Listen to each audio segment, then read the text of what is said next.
Le informo que el tribunal se encuentra en su configuración original. La magistrada alterna señora Chaín, vía remota, la magistrada Bugueño, redactora de las dependencias de este centro de justicia, y la magistrada señora González de Campo, presencialmente en la sala del juicio.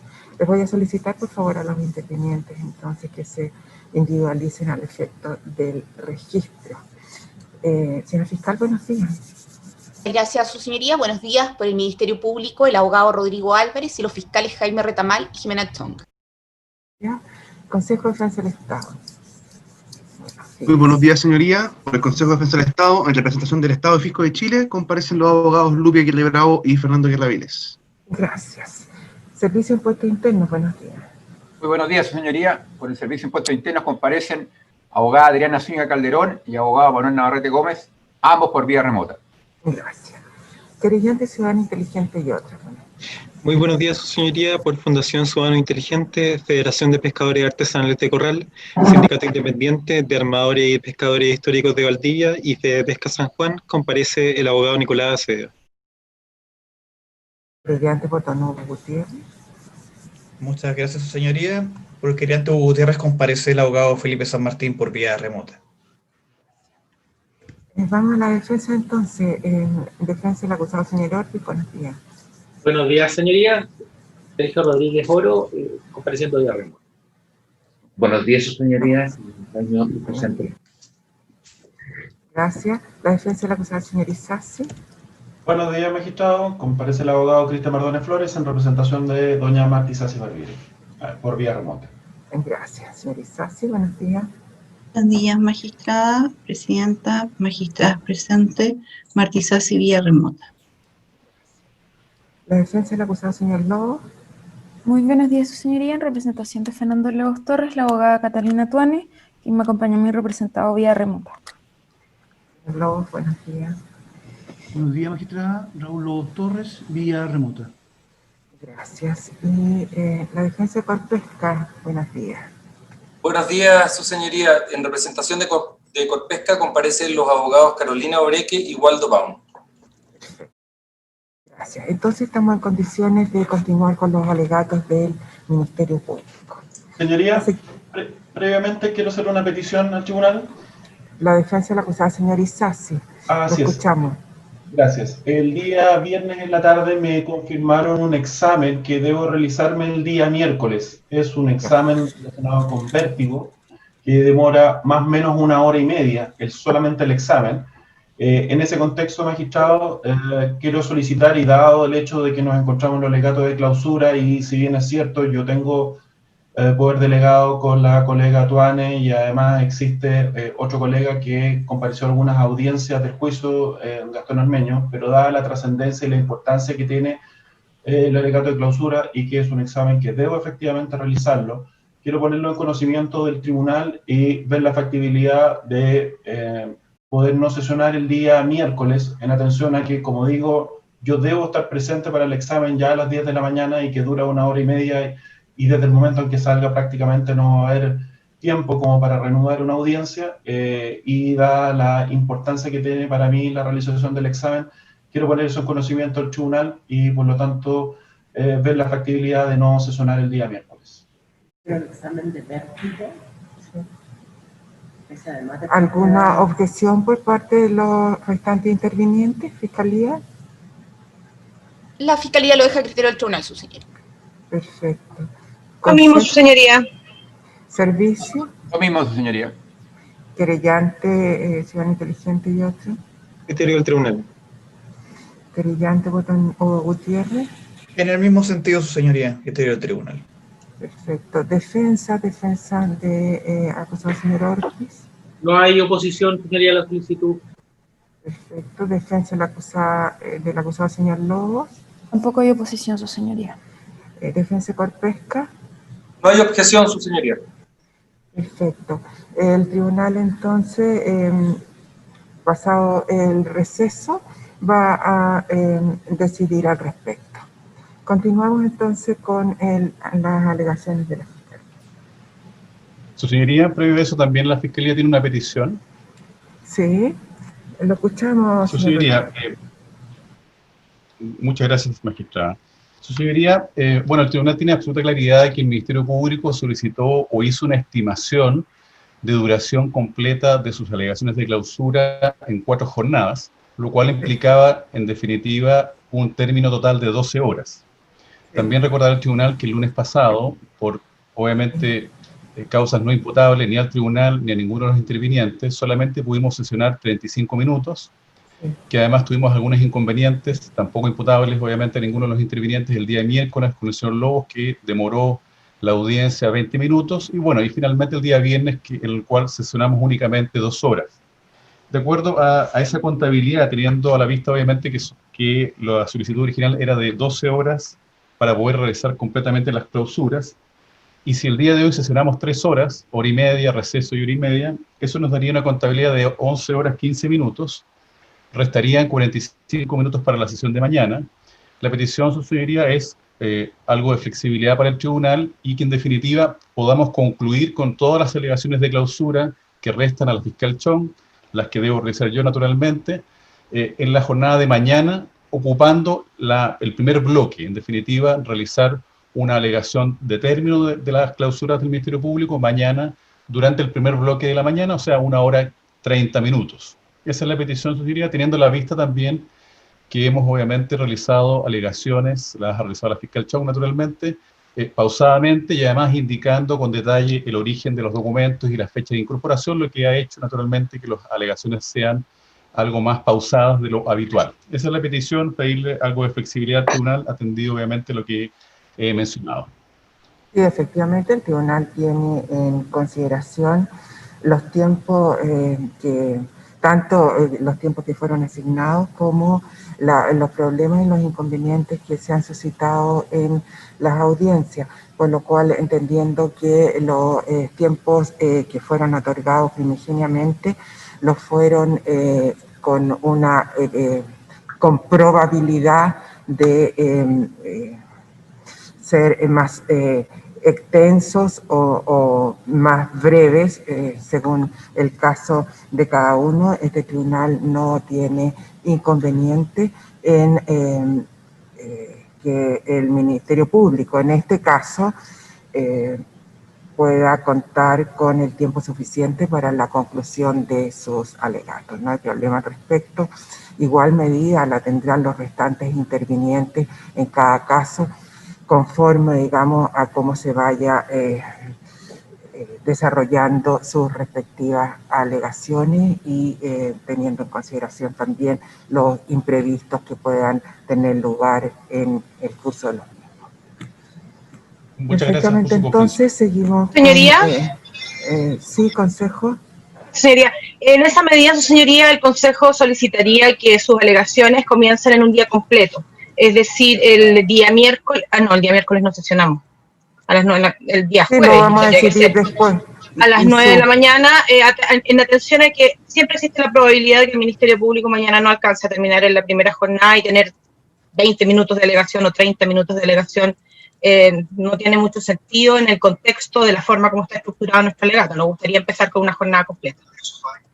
Todas las peticiones serán resueltas entonces al regreso del receso a fin de poder seguir avanzando en las alegaciones. Le escuchamos, señora fiscal.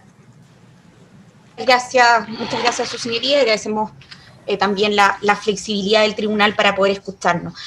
De acuerdo a la estructuración que hicimos de nuestras argumentaciones, estábamos en el eje correspondiente a la infracción de los deberes del cargo.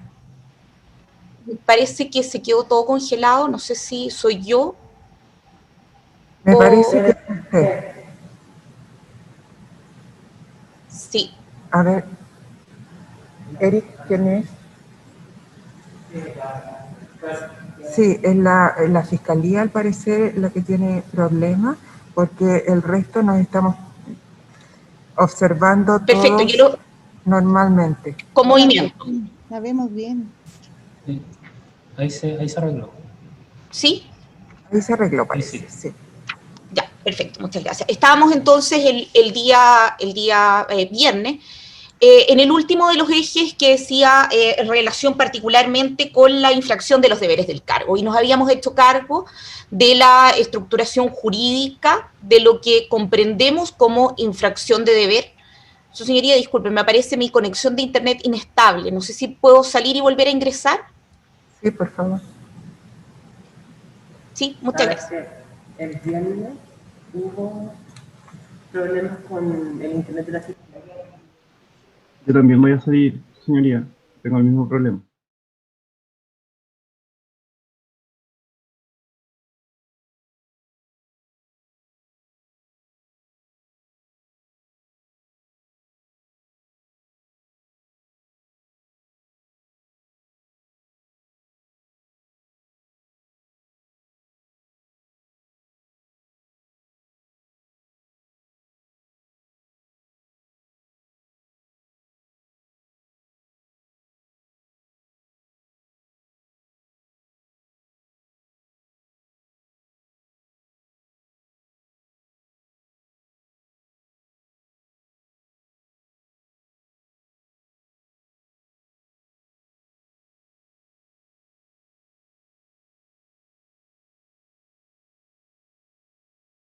Comentaba que el día viernes habíamos concluido el análisis jurídico respecto de aquello que debe comprenderse dentro del concepto de infracción de deberes del cargo, y nos vamos a referir ahora a ciertas manifestaciones positivas, manifestaciones acreditadas probatoriamente, con arreglo a las cuales se puede establecer que efectivamente en el caso concreto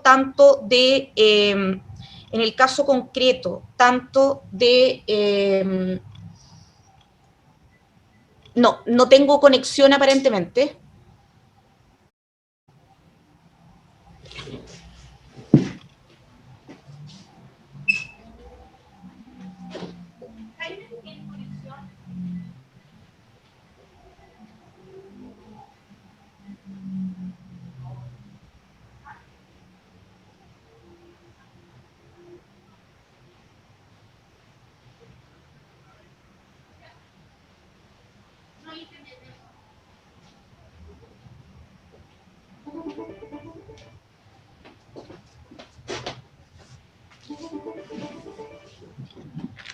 Rodri, nos informan que parece que no hay internet acá. Sí. Dame un segundo.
Bien.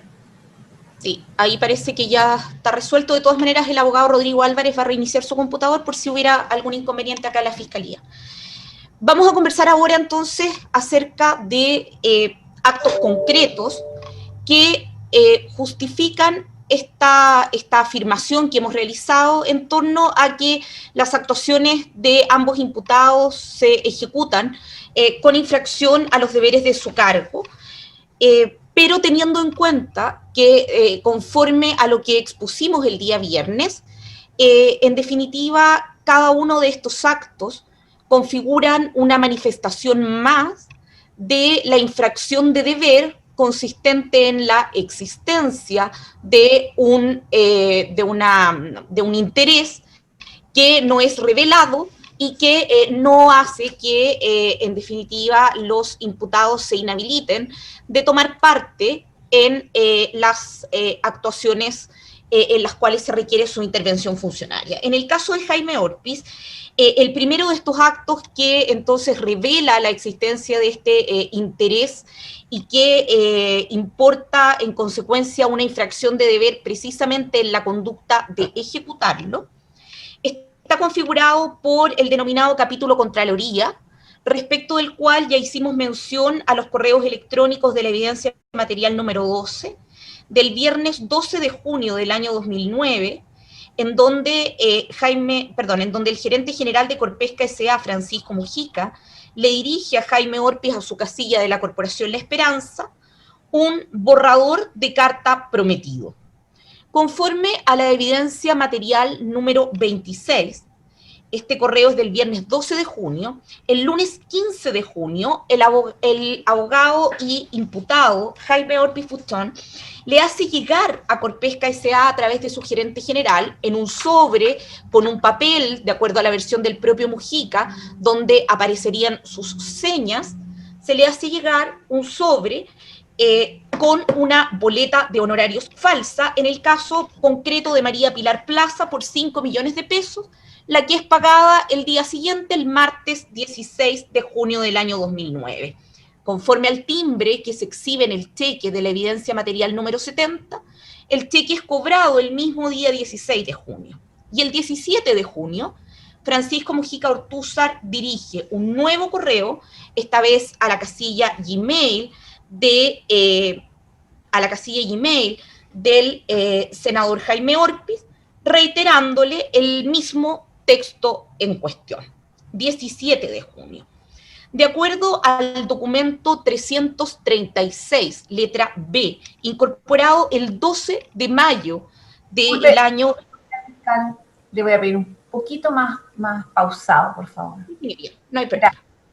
Entonces, de acuerdo al documento 336, letra B, incorporado el 12 de mayo del 2019, la presentación textual remitida por Contraloría es presentada a esta institución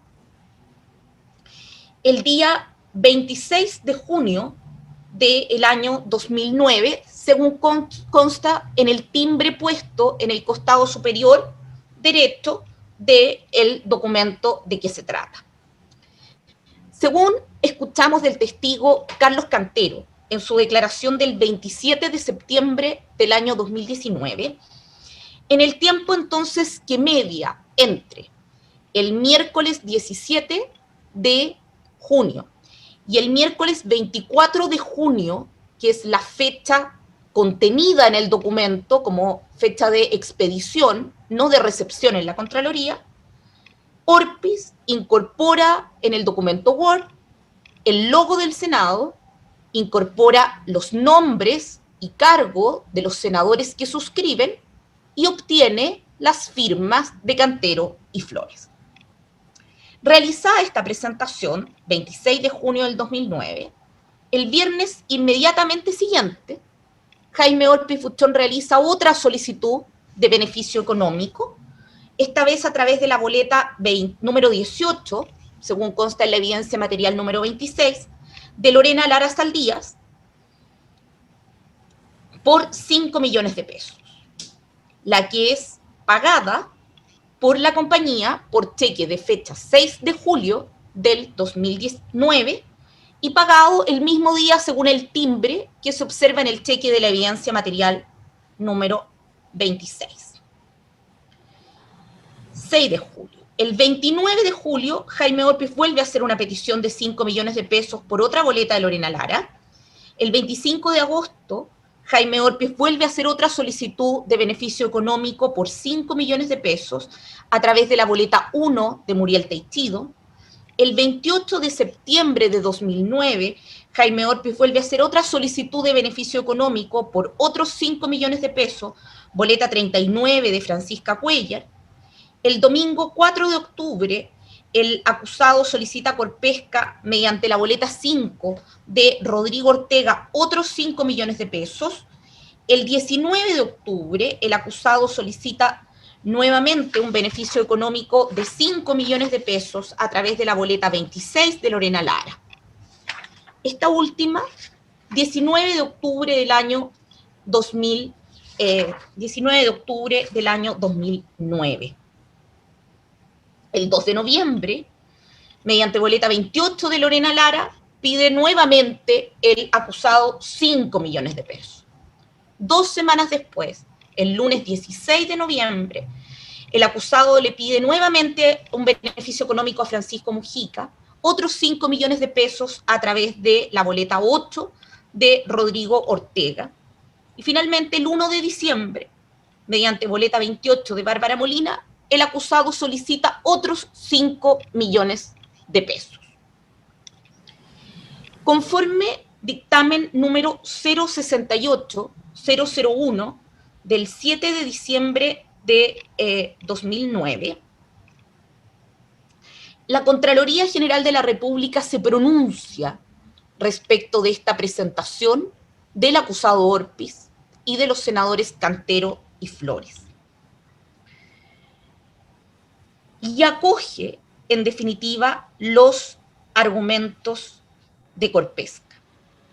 Recordará el tribunal que en este juicio se dio lectura tanto al documento que Mujica le remite a Orpiz como a la presentación realizada ante Contraloría General de la República, y los documentos son idénticos. Asimismo, Contraloría remite copia de este dictamen a las autoridades que lo suscriben. Desde la remisión del borrador, 12 y 17 de junio, hasta la dictación del dictamen, 7 de diciembre del año 2009, en definitiva, el acusado solicita y recibe, solicita él, acepta Corpesca y paga, sucesivos beneficios económicos por un total de 50 millones de pesos, por realizar una presentación a su nombre como senador, simulando ante 2 pares, Cantero y Flores, que él era el autor del texto, que había un interés regional en la presentación, y entregándolo a la Contraloría General de la República, lo que configura un acto o un ejercicio de actividad de representación política cometido con infracción de deberes del cargo. Recordará el tribunal, como fluye del documento 336 letra B ya aludido, que lo pedido a la Contraloría General de la República dice relación con la forma de determinación de la cuota máxima de captura para la unidad de pesquería de Jurel de la 15ª, primera y segunda regiones, expresada en el decreto 1675, que establecía una cuota máxima de captura global y no por cada unidad de pesquería. Este decreto también fue incorporado como prueba documental 336 letra E del 25 de septiembre del año 2019. Corpesca es la principal empresa pesquera del país, con operaciones precisamente en las regiones 15ª, primera y segunda, Arica y Parinacota, Tarapacá y Antofagasta. Así lo indican, entre otros, los testigos señores Edson Figueroa, el testigo Miguel Ángel Escobar, Ramón Pino Correa, el testigo Maximiliano Alarma, don Manuel Besanilla, don Hugo Lavados Montes, don Jorge Chocair, don Esteban Papit, el testigo señor Michel Campillay, el testigo señor Carlos Bianchi Chelet, el testigo Sergio Lecaros, Domingo Jiménez, el testigo Roberto Angelini Rossi, don Jorge Anduesa, el testigo Eduardo Navarro, el testigo señor Claudio Elgueta, el propio testigo señor Francisco Mujica y, por cierto, el testigo Raúl Feliu Carrizo. Se rindió en este juicio prueba acerca de la remisión de información por parte de Jaime Orpiz a Francisco Mujica acerca de haber dado cumplimiento, en definitiva, a este encargo. Y este elemento prueba además las razones en virtud de las cuales Corpesca, a esa fecha, representada por Francisco Mujica como su gerente general, actúa a través de Orpiz Buchon. Esta prueba está constituida por la declaración de la abogada de la Contraloría General de la República, doña Alexandere de Sacia Rescaglio, quien estuvo con nosotros en el tribunal el 30 de septiembre del año pasado. Esta abogada, en lo pertinente, señaló sobre el último aspecto, esto es, el de dar razonabilidad a la decisión de Francisco Mujica de actuar a través de Orpiz Buchon, señala que de que sea una autoridad pública la que ocurra ante la Contraloría General de la República, indica la testigo que si bien, por regla general, los diputados y senadores hacen una alocución o intervención en la Cámara respectiva y le piden al presidente de la corporación que despache un oficio, el que remite el secretario de la Cámara de que se trate, también ocurre que diputados y senadores lo hagan directamente, aunque no es lo usual. Consultada acerca de qué efectos se derivan de presentaciones de estas características, señaló que al provenir de una autoridad ejecutiva o legislativa, tiene relevancia por su investidura. Cuando hacen un reclamo, agregó, o piden investigación, uno supone que lo hacen en virtud de intereses de la legalidad o de quienes representan. Se le da importancia, mayor rapidez, lo que en este caso sucedió.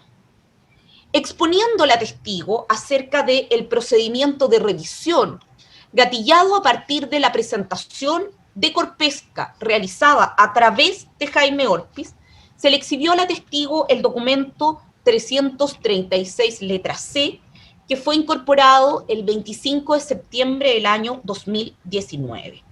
Corresponde a una copia de un oficio remitido por el subsecretario de Pesca, Jorge Chocair. Indica la testigo que es un informe de la subsecretaría, mediante el cual, requerido por la Contraloría General de la República, responde la autoridad administrativa a la presentación realizada por los senadores. Este oficio, indica, lo tuve a la vista, la testigo de Sacia, para responder el requerimiento de los senadores.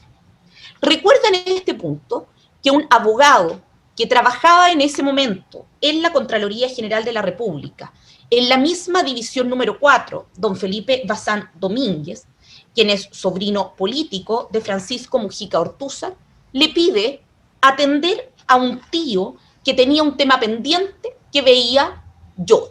Eso es lo que indica la testigo. Resultó ser Francisco Mujica, a quien la testigo de Sacia no conocía, quien se presentó como gerente general de una empresa pesquera y tenía conocimiento de la presentación, quien le expresa su posición, que es la acorde a la planteada por los senadores en la presentación de 26 de junio del año 2009. Finaliza en este acápite contestando a la testigo que no notició la Contraloría General de la República de esta presentación a ningún particular, solo a autoridades públicas. No obstante ello, Francisco Mujica conocía la existencia de esta presentación, lo que no cabe sino concluir que habría sido informado por parte del acusado. El interés de Francisco Mujica, el interés de la empresa Corpesca, se expresa del mismo modo en un correo que el día 15 de diciembre del año 2009 envía Francisco Mujica a su abogado de confianza, Manuel Besanilla.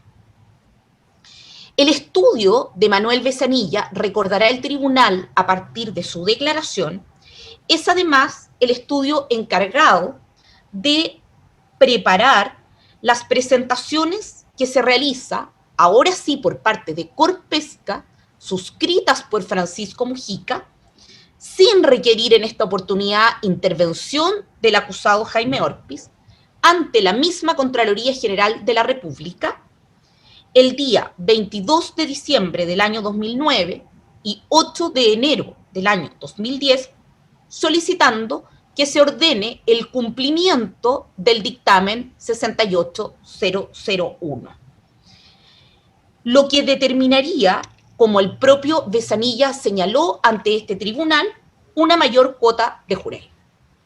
Estas presentaciones de autoría del estudio de Besanilla corresponden a los documentos 500 letra C, 495 letra D y 495 letra F.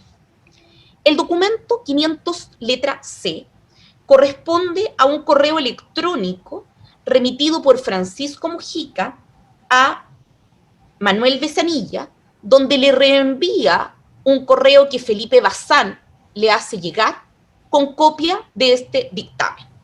A su vez, los documentos 495, letra D y letra F, corresponden a las presentaciones realizadas ante la Contraloría General de la República, a la cual nos referimos. Recordará el tribunal, además, que respecto de este dictamen 68001, tanto el ministro de Economía de la época, quien también declaró en este juicio, Hugo Lavados Montes, como el entonces subsecretario de Pesca y también testigo, Jorge Chocair Santibáñez, presentaron reposiciones respecto de las cuales también declararon en juicio. Estas presentaciones fueron resueltas finalmente en el mes de mayo del año 2010, ratificándose el criterio de diciembre del año 2009, según consta del dictamen número 27.466, remitido por la Contraloría General de la República al Ministerio de Economía, Fomento y Reconstrucción, que corresponde al documento 336 letra M de 25 de septiembre del año 2019. En esa fecha, tenemos que Francisco Mujica Ortúzar, a la época gerente general de Corpesca, y como consta en el documento número 590, Arista Orpiz, número 2, letra A, le responde al acusado Jaime Orpiz, quien le remite este dictamen de mayo en los siguientes términos. Jaime, excelente el resultado. Ahora afinaremos con la Subsecretaría de Pesca el camino más corto y seguro de obtener una cuota adicional de jurel. Interés directo de Corpesca en una temática que incide de manera igualmente directa en la gestión y el giro comercial y financiero de la empresa. El documento 590, Arista Orpiz, es decir, 2 romano, letra A, fue incorporado el 30 de septiembre del año 2019. Mientras tanto, es decir, entre la emisión del primer dictamen, las presentaciones realizadas por Corpesca en diciembre y enero del 2010, y hasta la dictación de este segundo dictamen de la Contraloría General de la República, y el correo electrónico de 26 de mayo del 2010, donde Francisco Mujica felicita el excelente resultado, tenemos que Jaime Orpiz realiza al menos solicitudes de beneficios económicos por un total aproximado de 71 millones de pesos. Y al lunes inmediatamente siguiente a este correo de felicitación, realiza una petición a través de la boleta número 4 de Muriel Teichido de 10 millones de pesos. Existe una vinculación temporal directa entre la ejecución de actuaciones propias del cargo con infracción de sus deberes y las solicitudes de beneficios económicos que son aceptadas y pagadas por Corpesca. Respecto de Manuel Besanilla, cabe destacar que a raíz del encargo profesional aludido, esto es, redactar las dos presentaciones, de diciembre una y de enero la otra, realizadas ahora por Corpesca, suscritas por Francisco Mujica ante la Contraloría General de la República, Manuel Besanilla toma conocimiento que la presentación original, el impulso originario que da inicio a todos estos dos sucesivos pronunciamientos de la Contraloría General de la República, es decir, la petición de ilegalidad administrativa, provino de Jaime Orpiz. Posteriormente, durante el año 2010, volverá a tomar conocimiento este testigo, como se pudo apreciar de su declaración, de los nexos entre Francisco Mujica y Jaime Orpiz Fuchón, de quien conocía era senador de la República en ejercicio. En efecto, recordará el tribunal que el 12 de octubre del año 2010, mientras tenía lugar la discusión del boletín número 7255-03, que cristaliza este boletín en la dictación de la ley 20.485, publicada en el Diario Oficial el 18 de diciembre del año 2010, y según consta de la evidencia documental número 500, letra G, incorporada el 30 de septiembre del año 2019, Francisco Mujica remite un correo electrónico a Manuel Besanilla a las 12 horas 55 minutos bajo el asunto RM Indicaciones, que a su vez reenvía un correo electrónico que originalmente Francisco Mujica había remitido a jaimeorpiz@gmail.com de esa misma fecha. De acuerdo a este documento, quien hoy está condenado por el delito de soborno, Francisco Mujica, remite al acusado Jaime Orpiz Fuchón a las 10:40 horas una comunicación electrónica del siguiente tenor y bajo el asunto Indicaciones. Estimado Jaime, supe por Mitchell que la comisión vería hoy a las 13 horas el proyecto de ley, ante lo cual tengo un par de indicaciones que sería prudente tomar en cuenta en el texto del artículo 1. Luego se disculpa por no haber podido enviar algo más elaborado, pero estaba planificado la remisión para mañana. Y realiza, ¿no es cierto?, dos comentarios. Primero, de los antecedentes del mensaje. Se menciona el concepto del criterio biológico de un solo stock para la especie jurel, y luego agrega los estudios hasta ahora publicados por el IFOP de científicos nacionales e incluso internacionales aseveran la existencia de al menos 2 unidades de stocks independientes en el Pacífico Sur Oriental. Por lo tanto, se debe oficiar a la Subsecretaría de Pesca para que envíe a esta comisión los estudios que avalen la existencia de un solo stock, o de lo contrario, retirar este párrafo del mensaje del Ejecutivo. Y luego, en el punto 2, proyecto de ley letra A, indica que una determinada cuota global se procederá a su fraccionamiento y luego se distribuirá entre las distintas unidades de pesquería. El comentario dice: creo que no existe ninguna normativa legal que deje en absoluta libertad acción a quien la maneje sin que exista un criterio y o estudio que indique cómo se efectuará dicho fraccionamiento y posterior distribución entre las unidades de pesquería. Luego explica algunas cuestiones sobre el fraccionamiento, terminando por señalar que en el caso de la distribución entre unidades de pesquería no existe normativa alguna que la regule, por lo tanto debe quedar establecido que se efectuará bajo criterios biológicos de mediciones recientes de biomasas desobantes y o por la pesca histórica de los últimos 3 a 5 años. Correo 10:40 horas del 12 de octubre del año 2010. Posteriormente, a las 12:55, reenvía este correo, decíamos, a Manuel Besanilla. Al serle exhibido este documento, 500 letra G, al abogado Besanilla, expresa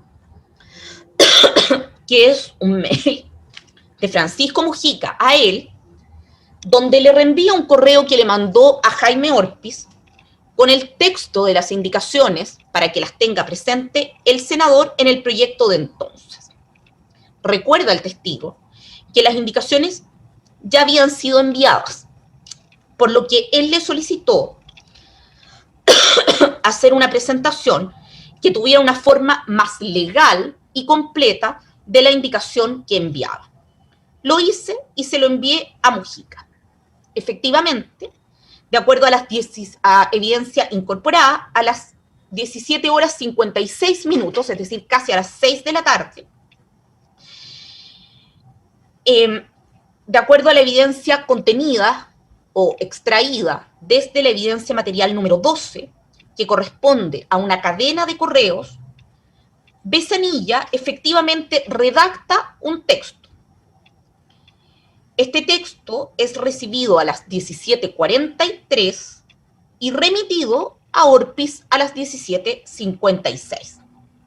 El abogado le dice a Mujica que le adjunta el texto de acuerdo a lo conversado y Mujica le dice a Orpiz: Jaime, para tu comentario de mañana. Esta cadena de correo fue incorporada desde la evidencia material 12 el 30 de septiembre del año 2019. Se incorporó asimismo el texto adjunto en Word de autoría reconocida del abogado Manuel Besanilla, que contiene el parecer de Corpesca con relación a la materia que se está legislando. Y señala, siempre en primera persona, en forma discursiva, que en general este proyecto recoge los aspectos que han sido conversados, salvo 2 observaciones que explicaré a continuación. La primera es que, si bien en el articulado del proyecto no se hace mención a ninguna pesquería en particular, no ocurre lo mismo con el mensaje. En efecto, allí se sostiene, y se abre comillas y se destaca en negrita, en el caso de la pesquería del Jurel, esta se encuentra administrada a través de 4 unidades de pesquería a lo largo de Chile, y conforme a la norma del artículo 26 antes citado, deben establecerse 4 cuotas globales de captura, situación que va en contra del criterio biológico de un solo stock o unidad poblacional de la especie. Luego se agrega: no conozco ninguna evidencia científica que indique que en el caso del Jurel se trate de un solo stock o unidad poblacional, que se traslada por todas las pesquerías existentes. Por el contrario, los estudios que hasta ahora, publicados por el IFOP y de científicos nacionales e incluso internacionales, aseveran la existencia de al menos 2 stocks independientes. Y se continúa con esta redacción también en un punto número 2, en donde se indica: en la letra A del artículo único del proyecto de ley se propone intercalar en el artículo 26 de la ley 18.892 un inciso segundo nuevo. En los casos de 2 o más unidades de pesquería comprendan un mismo stock o unidad poblacional de un determinado recurso biológico, se podrá determinar una sola cuota global anual de captura para todas ellas. Una vez determinada la cuota global anual, se procederá a su fraccionamiento y luego se distribuirá entre las distintas unidades de pesquería que integren el stock o unidad poblacional. Es decir, se intercala una indicación, reguladas las indicaciones conforme a los reglamentos de la Cámara, como las proposiciones de modificación a los proyectos de ley originalmente iniciados por sus autores. Se continúa en definitiva también hablando sobre algunos vacíos que deben llenarse en este proyecto, hablando, por ejemplo, de que parece lo más adecuado es que la distribución se haga anualmente en proporción a la pesca que se haya efectuado en cada una de las unidades de pesquería que tengan un solo stock durante los últimos 5 años. Con ello, no queda en la nebulosa la distribución, sino que queda suficientemente aclarada siguiendo un criterio equitativo, atendiendo los problemas históricos. Por lo tanto, dice, propongo agregar la siguiente frase al final del inciso segundo nuevo, sustituyendo el punto final por una coma, es decir, esto es una redacción de indicación, distribución que se hará anualmente en proporción a la pesca que se haya efectuado en cada una de las unidades de pesquería durante los 5 años anteriores. Recuérdese que el correo del acusado al acusado Jaime Orpiz decía: Jaime, para tu comentario de mañana. Vamos entonces a la prueba documental número 1103, letra B, que corresponde al primer informe de la Comisión de Intereses Marítimos, Pesca y Acuicultura del boletín 7255-03. Este fue incorporado el 8 de agosto del año 2019. Recordemos que este documento tenía en letras manuscritas sesión 60 ordinaria, 13 de octubre de 2010, y luego en manuscrito también aprobada en general, indicaciones 25 de octubre del 2010. Con relación a estos informes, que son actas de las comisiones técnicas del Senado, declararon en este juicio diversos funcionarios de la Secretaría del Senado, quienes se refirieron con detalle a la forma como se consignan las intervenciones, la forma como se consignan los acuerdos, y unido al carácter de secretarios técnicos de las comisiones y ministros de fe, en este juicio se acreditó que se trata de documentos fidedignos. Respecto de este documento, y nos referimos al 1103 letra B, en particular declaró la secretaria de comisiones, señora María Magdalena Palumbo, el día 9 de octubre del año 2019. Ella reconoció su autoría respecto al texto de que se trata y además reconoce que estos manuscritos con las fechas que referimos corresponden a la fecha en que se aprueba, y los hace la oficial de sala María Pilar Silva, quien declaró el día 10 de octubre del año 2019 y ratifica lo anterior. Sobre el contenido del acta, la señora Palumbo dijo que era fiel a lo que aconteció en la comisión y agregó: no puede ser de otra manera. ¿De qué se deja constancia en esta acta? Se deja constancia, primero, que a esta sesión de comisión comparece como invitado Francisco Mujica Ortúzar. Consta además que ningún senador, Orpiz incluido como miembro de la comisión, planteó alguna inhabilidad. Y consultada la secretaria Palumbo sobre este punto, dijo que de haber acontecido, obviamente, se habría dejado registro.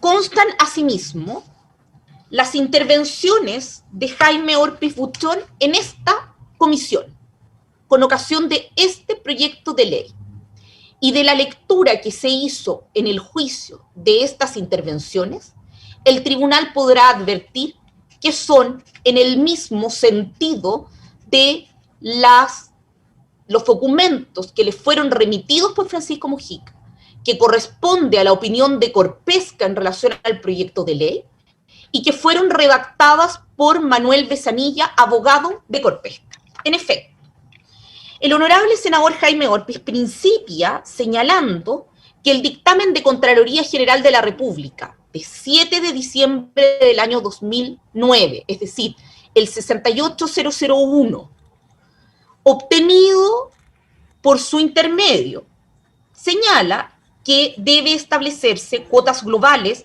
para cada unidad de pesquería, observación a la que agrega: hasta la fecha no se ha dado cumplimiento. Luego se refiere al mensaje, en los términos similares de lo señalado por Corpesca en este documento de Manuel Fresanilla, indicando que el mensaje que inicia un proyecto de ley forma parte de la historia fidedigna de la ley, por lo que le llama la atención la aseveración contenida en el mensaje del proyecto en cuanto a que el Jurel constituye una sola unidad poblacional que se traslada por todas las pesquerías existentes.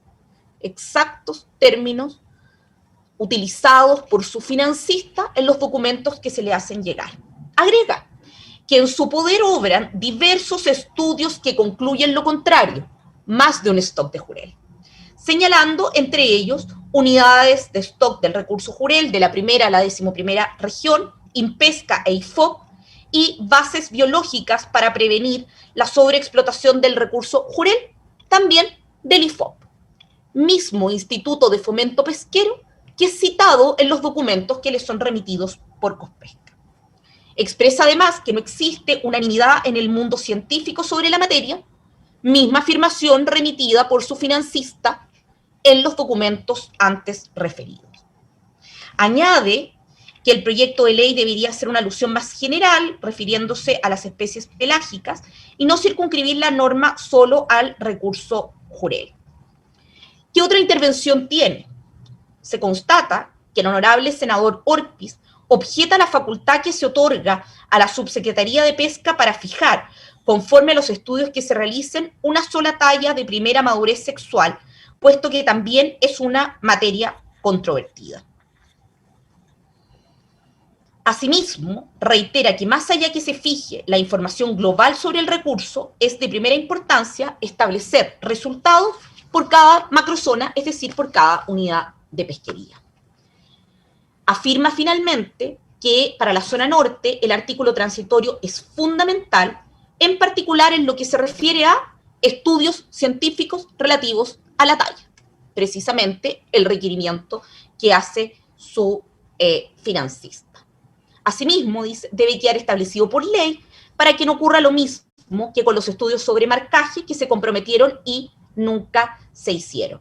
Reitero que la decisión que adopte la subsecretaría debe fundamentarse, dice Orpiz, únicamente en la evidencia científica y no en la cantidad de estudios que estén por una posición sobre otra. Puesta en votación, la idea de legislar fue aprobada por unanimidad, incluyendo al senador Orpiz. En esta intervención, Orpiz Buchón se hace eco de la posición de Corpesca contenida en un documento remitido por Mujica, pero además cumple este encargo en frente de su financista, quien también estaba presente en esta sesión de la comisión. 13 de octubre del 2010. Luego, se continúa la tramitación de este proyecto de ley con un segundo informe de la Comisión de Intereses Marítimos, Pesca y Acuicultura del Senado. Este segundo informe corresponde a la prueba documental 850, letra A, número 1, y 1103, letra C. Y es el oficio SG 38/2017 del Senado, de 20 de septiembre de 2017, suscrito por José Luis Allende, que remite esta copia del segundo informe. De acuerdo a las declaraciones de las testigos, señora Palumbo y señora Silva, el contenido del acta es textual, es fiel reflejo de lo ocurrido en la comisión. Pero además, a propósito del texto de las indicaciones, indica que en el caso de las indicaciones, la transcripción es textual. Recordemos que la testigo Palumbo incluso dijo que debían incorporarse hasta las faltas de ortografía, si así venía en el texto remitido por el autor de la indicación. Esta sesión se verifica el 26 de octubre del año 2010.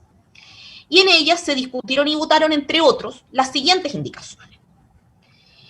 La indicación número 3, formulada por el acusado Orpiz y el senador Rossi, para agregar al inciso segundo nuevo la siguiente oración final, comillas: la distribución se efectuará en cada una de las unidades de pesquería considerando los estudios de biomasa que para cada una de las unidades de pesquería se realice durante el año en que se establece la distribución. Y se explica en el acta. Los autores de la indicación expresaron que esta tiene por finalidad establecer parámetros objetivos de distribución de cuotas de pesca, agregando que en la actualidad las cuotas se fijan sin atenerse ni a la captura histórica ni a la existencia real del recurso. Mismos términos contenidos en el documento preparado por Manuel Besanilla. El honorable senador Orpiz expresa además que el término macrozona no se encuentra definido en la Ley de Pesca y Acuicultura, añadiendo que lo que sí existe es el concepto de unidad de pesquería. Mientras tanto, es decir, mientras se discutía este proyecto, recordará el tribunal que el 2 de agosto, 1 de septiembre, 1 de octubre y 2 de noviembre, el acusado hace peticiones de beneficios económicos a Corpesca en 2 boletas de Muriel Teichido y 2 boletas de María Pilar Plaza. Nos referimos respectivamente a las números 6, 7, 4 y 5. ¿Qué dijo Besanilla en relación con este documento? Confrontado con el hecho de que a él, como abogado de la compañía, se le pide redactar indicaciones, y conocido por su parte que las indicaciones son correcciones o modificaciones al proyecto de ley que incorpora los colegisladores, el gobierno o los diputados y senadores. Dijo que esto era una manifestación del derecho de petición del artículo 19, número 14 de la Constitución Política. Cabe preguntarse si no es esperable que los incumbentes manifiesten su posición de forma directa. Pareciera ser que sí. Podríamos estar en posición de un interesado particular, de un incumbente, que por su naturaleza, por su baja envergadura, no es capaz de tener llegada a la autoridad y lo hace por esta vía oblicua, por esta vía soterrada de remitirle esta indicación al parlamentario, podríamos encontrarnos. Pero en este caso en particular, Francisco Mujica Ortúzar es invitado a la comisión y es oído en la comisión. Por lo tanto, la necesidad de tener que plasmar esta supuesta manifestación del derecho de petición, que por lo demás debe hacerse de las formas establecidas por el ordenamiento, pues bien, pretender que esto es el derecho de petición simplemente es tratar de dotar de un barniz de derecho, de un barniz ético, de un barniz de legalidad, una conducta que constituye solo el intento de influir en la persona a quien se le estaba pagando y financiando a lo menos la solventación de sus deudas personales. Claramente, en este caso, hay un interés no revelado. En el marco de esta misma discusión legislativa del año 2010, conforme se observa del documento número 160, letra K, y documento 160, letra K, número 1, que corresponde a su anexo, hablamos de una impresión de correo electrónico enviada por Miguel Ángel Escobar a Jaime Orpiz, jaimeorpiz@gmail.com, con copia a Francisco Mujica, el 20 de octubre de 2010, a las 13:20 horas, y el documento denominado Proyecto de Ley que modifica la Ley 18.892 sobre pesca y acuicultura, le reitera, en definitiva, Escobar, este mismo contenido. Es decir, no conforme con haber sido Mujica, se lo reitera, ¿no es cierto?, Escobar, empleado de Corpesca. Y se lo vuelve en definitiva, y retoma claridad sobre este estilo de utilizar estos vehículos parlamentarios para instalar intereses particulares en el documento 160 letra J, incorporado el 1 de julio del año 2019, donde Miguel Ángel Escobar le escribe por correo electrónico a Francisco Mujica y le consulta sobre la opinión de informar al senador Rossi, quien está de regreso en Chile, respecto de las indicaciones, informarle respecto de las indicaciones y solicitarle que incluya alguna de las indicaciones, solicitarle a otro parlamentario que incluya alguna de las indicaciones. Por ejemplo, la de retirar del mensaje lo referente al jurel como stock único, alocución que ya había realizado Orpis en el primer informe de la Comisión de Intereses Marítimos, Pesca y Acuicultura. Y agrega, y dejar a Orpis la indicación de la distribución. Quedo atento a sus comentarios. Al día siguiente, Escobar le informa a Mujica, 23 de octubre, le informa a Mujica, mediante correo electrónico incorporado como documento 160 letra I, el 28 de junio, que Jaime Orpis le confirma a Mitchell Campillay que realizará las indicaciones al proyecto, tal como usted se lo propuso el día lunes 25, y que con el senador Rossi se conversó para que apoye. Luego le informa acerca de la condición de pesca. Se mantiene similar los días anteriores, se ha detectado una importante presencia de anchoa chica en el norte, desde el límite a Camarones, a unas 50 millas al oeste, van barcos abandonando la zona, lo mantengo informado, Miguel Ángel Escobar Silva, Corpesca S.A.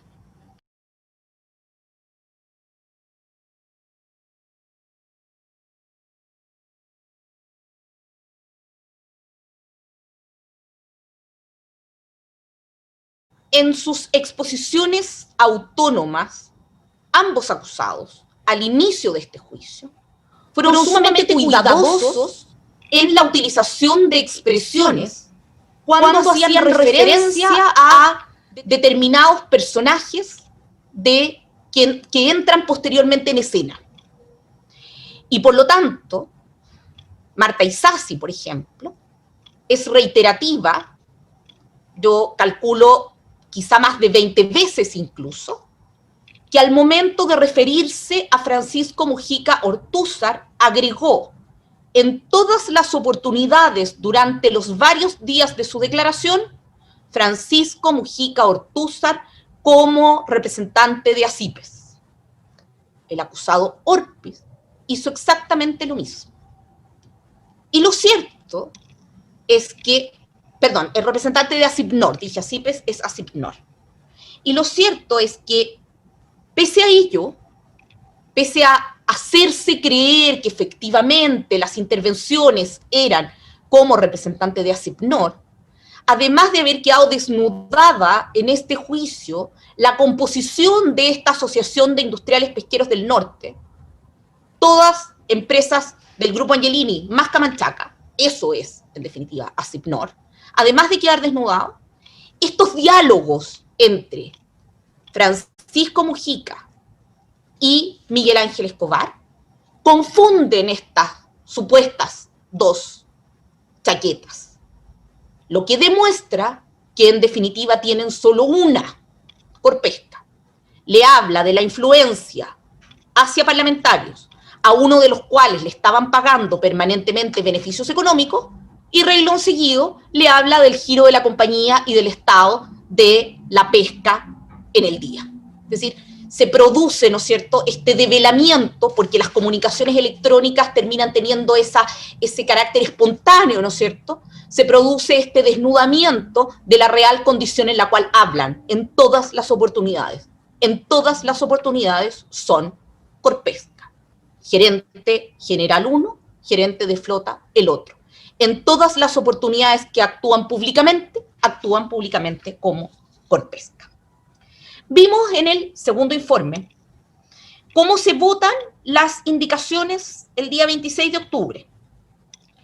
Y a las 21:15 horas del 26 de octubre, documento 160 letra H, incorporado el 9 de julio del 2019, por correo electrónico, Escobar le informa a Mujica: don Francisco, conforme a lo que nos informara Jaime Orpis a la salida de la comisión, el proyecto de ley se aprobó con la corrección de la indicación del Ejecutivo. Esto significa que se mantiene el estudio de la talla de primera madurez por unidad de pesquería en forma independiente. Respecto a la distribución, nos señaló que después de 2 empates en la votación, se rechazó la indicación. No obstante, agrega, lo anterior queda en acta y según el senador permite seguir discutiendo el tema en la discusión de la ley de pesca. El proyecto pasa aproximadamente a las 15 horas a la sala y se vota. El senador le indica que el tema se podrá seguir discutiendo en la ley de pesca. Destacamos esto último porque Orpis ya en octubre del 2010 está consciente que se viene la discusión de la ley de pesca. Múltiples testigos así lo señalaron. La ley de pesca tenía una fecha de vencimiento. Se lo escuchamos a Francisco Mujica, a Juan Andrés Fonten, se lo escuchamos a Pablo Galilea, se lo escuchamos a Maximiliano Alarma, se lo escuchamos a Miguel Ángel Escobar. La ley de pesca del límite máximo de captura por armador vencía el 31 de diciembre del año 2012. En su declaración, al inicio de este juicio, el acusado Orpis justifica su salida que, vamos a ver, es más aparente que real, pero su salida de la Comisión de Pesca, Intereses Marítimos y Acuicultura del Senado, precisamente como una forma, nos dice, de precaver esta especie de conflicto de interés que se iba a producir por la incumbencia de Corpesca en la ley de pesca. Pero esta conducta precautoria que le nace a mediados del año 2011 es una conducta precautoria que no tiene con estos otros proyectos de ley discutidos y en tanto estaba recibiendo regularmente pagos de beneficios económicos por parte de Corpesca. En el marco de esta misma discusión, Boletín 7255-03, el acusado Orpis además interviene en las sesiones del Senado, en este caso. Interviene en la sesión 63 del 2 de noviembre del 2010 y también en la sesión 69 del 17 de noviembre, todas correspondientes a la legislatura 358. 2 de noviembre, 17 de noviembre. Esto consta, sus señorías, en la prueba documental 1103 letra A, número 4, incorporada el 7 de octubre del año 2019, y 1103 letra A, número 17 romano, incorporada el 9 de octubre del año 2019. En la primera oportunidad que interviene, 2 de noviembre del 2010, hace ver su deseo de dejar consignado, en el momento en que interviene en la sala, que el proyecto o iniciativa legal que nos ocupa, comillas, se originó en una presentación que con mi honorable colega Cantero y el entonces senador Flores hicimos a la Contraloría General de la República a fin de impugnar el Decreto Supremo 1675 del Minecon en la parte que estableció la cuota global de captura del jurel para el año 2009.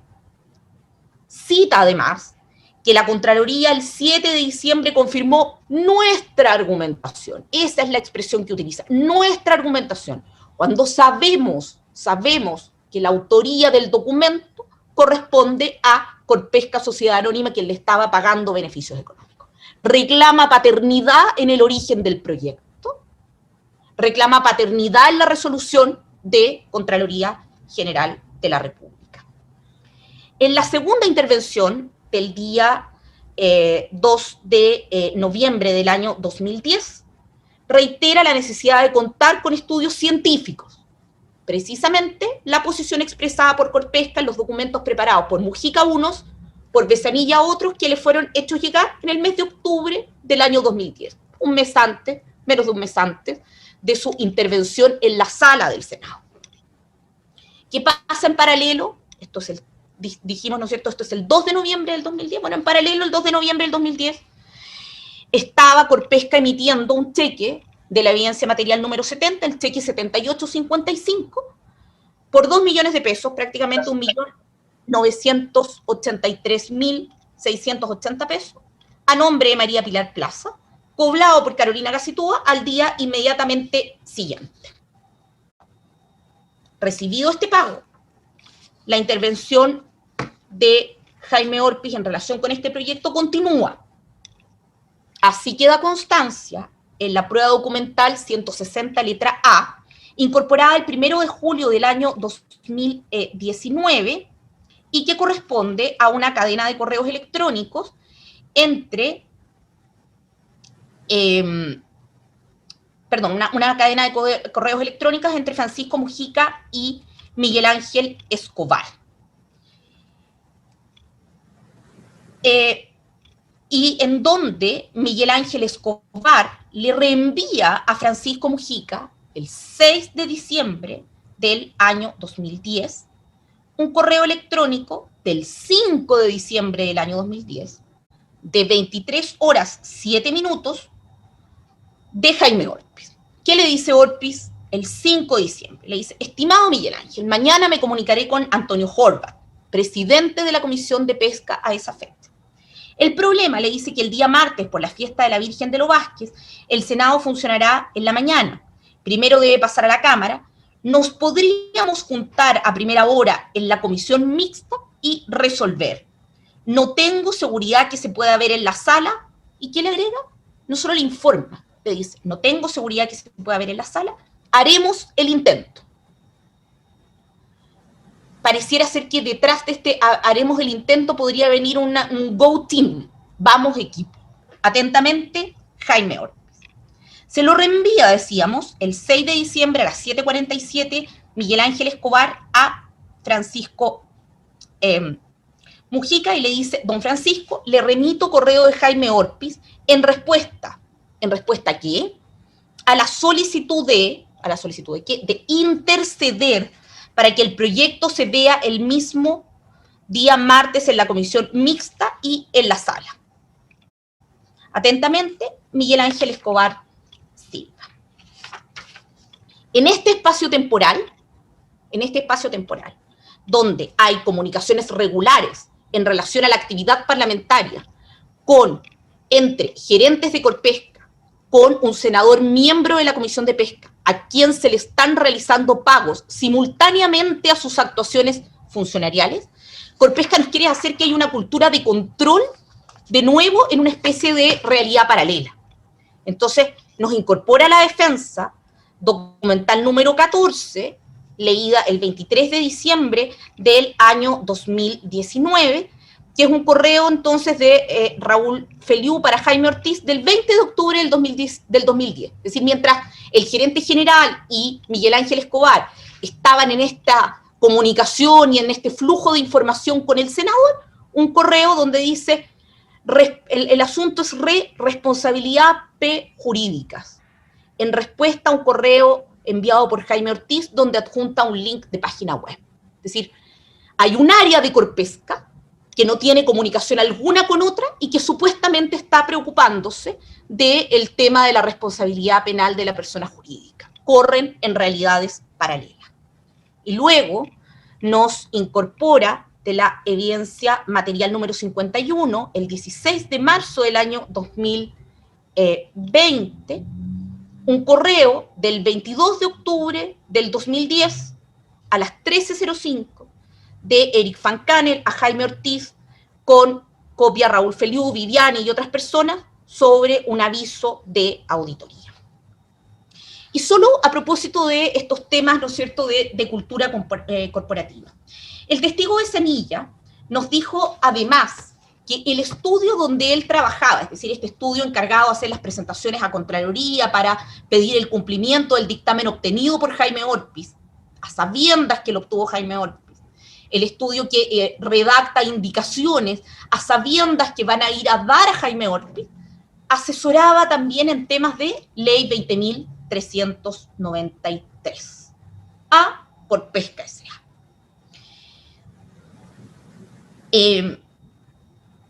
Y este mismo abogado nos dice además que estas presentaciones entonces son una forma de materialización del derecho de petición a un incumbente que es citado regularmente a estas mismas comisiones para expresar sus apreciaciones y que además en simultáneo está realizando ingentes pagos sistemáticos de beneficios económicos.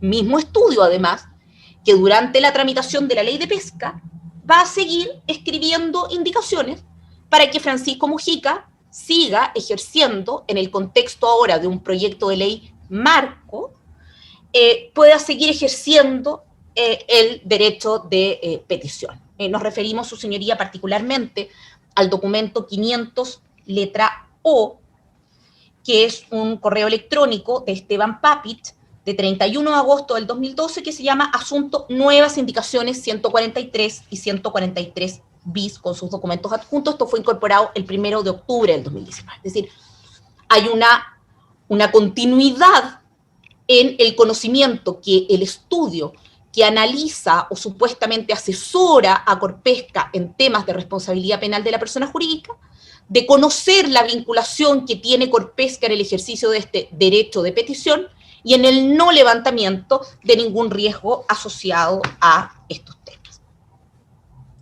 Carlos Merino Pinochet. En diciembre del año 2009, volviendo a este año 2009, y días antes del dictamen de la Contraloría, en la sesión número 74 del 2 de diciembre del año 2009, que corresponde a la legislatura 357, el Senado discute la designación de integrantes del Consejo Nacional de Pesca. El senador Noboa, a la sazón presidente del Senado, da lectura a los nombres, dentro de los cuales se encuentran Sergio Pulido Rocatagliata y don Carlos Merino Pinochet.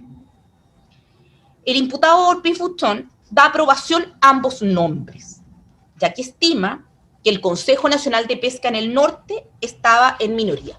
Escuchamos, su señoría, durante el juicio de múltiples testigos, incluyendo Francisco Mujica, Miguel Ángel Escobar, el propio testigo Ramón Pino, incluso los testigos señores Lavados y Chocair Santibáñez, la relevancia que tenía el Consejo Nacional de Pesca y sobre todo la relevancia que tenía para Corpesca lo que ellos denominaban la subrepresentación del norte. Jaime Orpiz da aprobación indicando que en el Consejo Nacional de Pesca el norte estaba en minoría. Esto se vota el 2 de diciembre del año 2009. El mismo 2 de diciembre del año 2009, el acusado Jaime Orpiz solicita 5 millones de pesos a Corpesca. El mismo día. El día que está votando para que ex asesores de Corpesca y personas que posteriormente se vinculan a institutos financiados por Corpesca se incorporen al Consejo Nacional de Pesca. Está enviando boleta por 5 millones de pesos de Bárbara Molina Elías.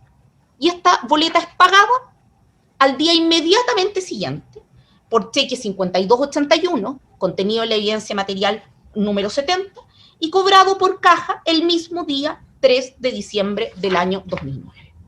Orpiz no revela el interés, es decir, el haber estado, por un lado, votando en la sala la incorporación de miembros del Consejo Nacional de Pesca y estar en paralelo instruyendo remitir estas boletas de honorario falsas a Corpesca S.A. y estar recibiendo los pagos.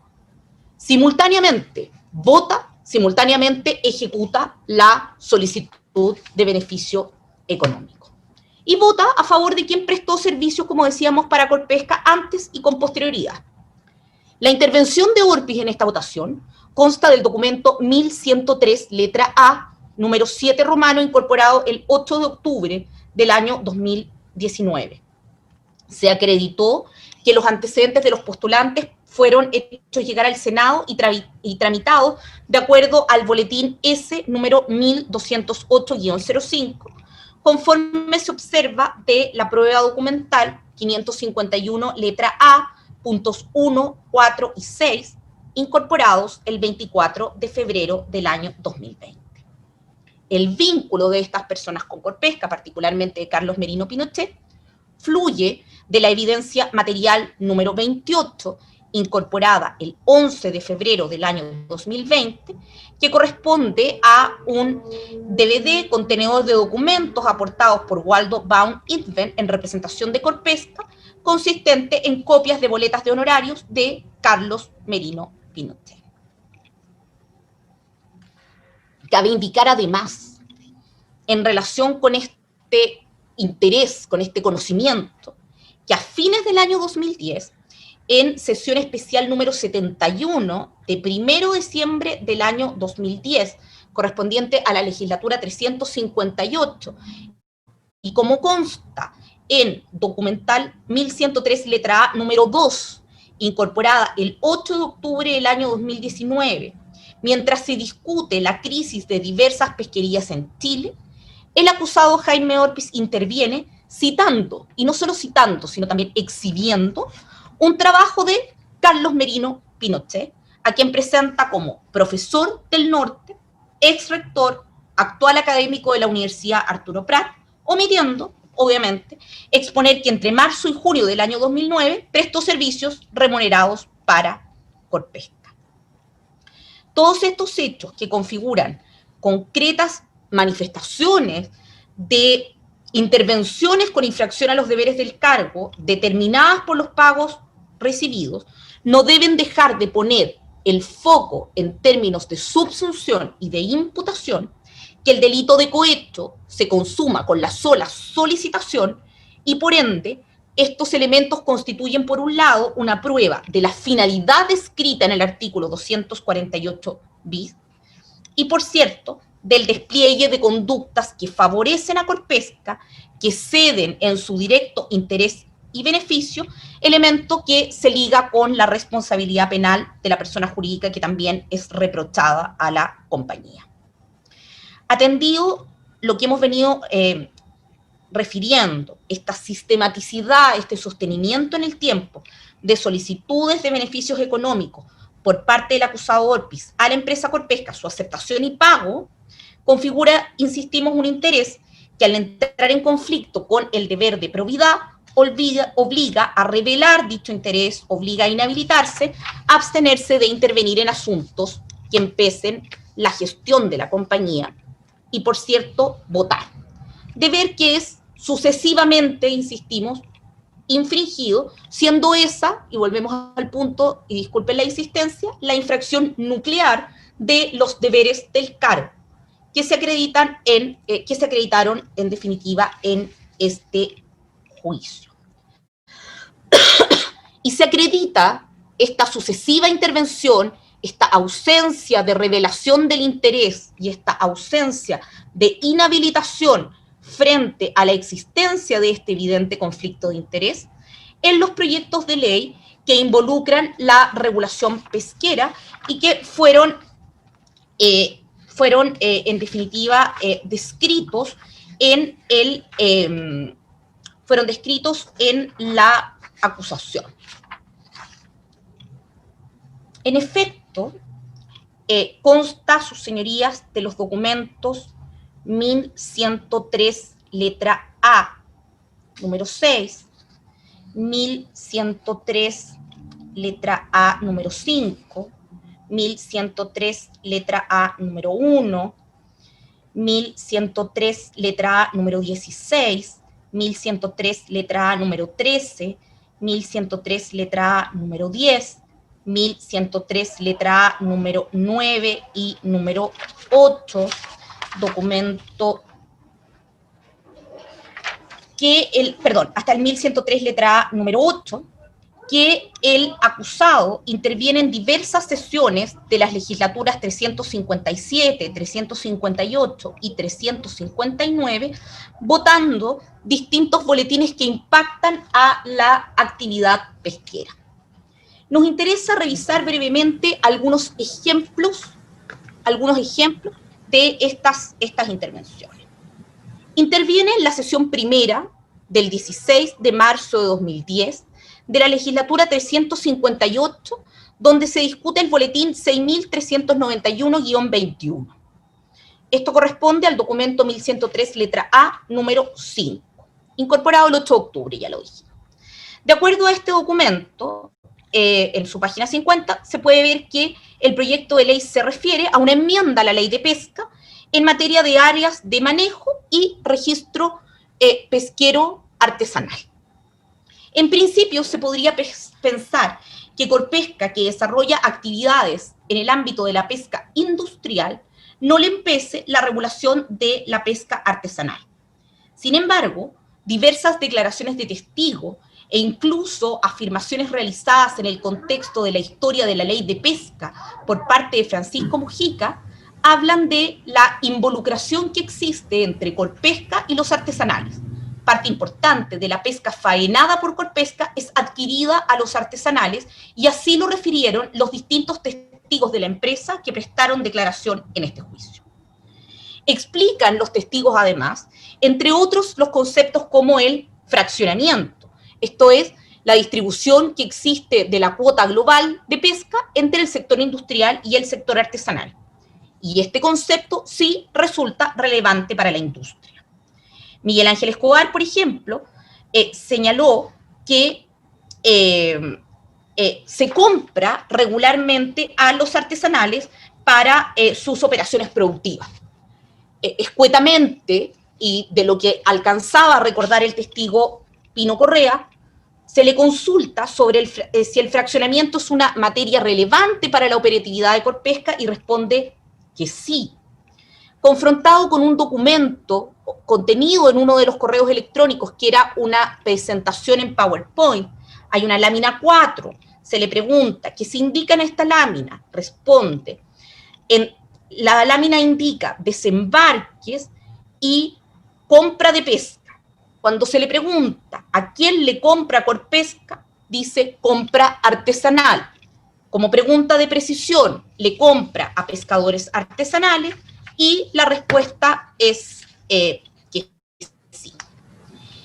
En este documento, 1103, letra A, número 5, nos encontramos con una de las intervenciones del acusado, Jaime Ortiz. En esta intervención, el acusado nuevamente instala el tema de administración por unidad de pesquería. Que iba a quedar para la ley de pesca, porque no fue aprobado en el boletín 7255, pero lo vuelve a instalar.